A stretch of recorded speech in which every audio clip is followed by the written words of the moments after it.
Today, Remembrance Day is observed around the world, but if you ever travel to Belgium, you will find an area and people that remember every day. From 1914 to 1918, Flanders Fields was a major battle area in the First World War. Before the World War started, the area was just an ordinary part of Belgium countryside, made up of small villages and farms. For 4 years, the war was fought in trenches that covered approximately 9 kilometers of land, which is the distance from the old hospital to the new hospital in Oakville. And it has changed the landscape and people of Belgium forever. Every day, they live with many reminders of war and its destruction. In 1914, thousands of young men rushed to sign up in order to fight in the war. Many of these young men were anxious to get fighting. Everyone thought that the war would be short and end before they got there.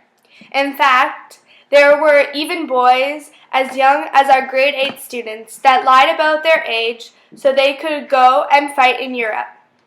It was believed that the youngest British soldier was 12 years old. One of the most visited sites in Belgium is the grave of Private Valentine Joe Stedwick. He joined the war when he was 14 years old, and he died 1 month before his 16th birthday.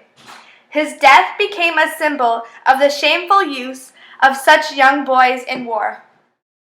During World War I, people called the war the Great War and believed it would be the last war ever fought.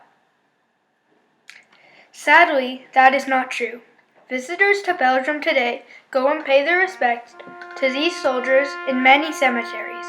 There are over 14,000 tombstones for soldiers and memorial sites for soldiers that we lost at war. As a sign of respect, every evening since 1928, the last post has been played. This evening, the ceremony will take place for the 30,491st time.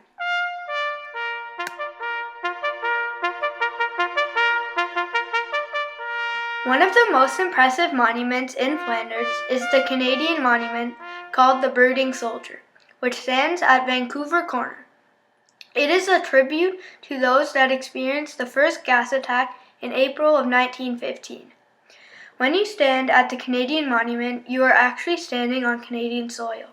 The Belgian government donated the land to Canada. The monument is very tall and can be seen from miles. At night, it is illuminated. In the area, the monument is called the Canadian. The war was fought from the trenches. During the cold winter months, the trenches could not offer soldiers protection from freezing weather. Guns had been blazing for months leading up to Christmas 1914. But on the evening of December 24th, soldiers from both sides suddenly began singing Christmas carols. This led to gift exchange and a soccer game on no man's land. All fighting stopped during this Christmas truce. But such truces don't happen during war. Strict orders were given to all soldiers to never do such a thing again. Nearly 1.5 billion shells were fired during World War I. And 100 years later, many are still causing havoc. Farmers in the area are still finding bombs in their fields every day. You will often see shells covered in clay sitting on the side of the road or in telephone poles. The government has a special agent that will pick up bombs every day. 100 years later, some of these shells are still killing people if they are not found and destroyed properly. Remembrance Day is an opportunity to pay respect and honor all those men and women that lost their lives in war. It is a chance to think about the sad fact that World War I was not the war to end all wars.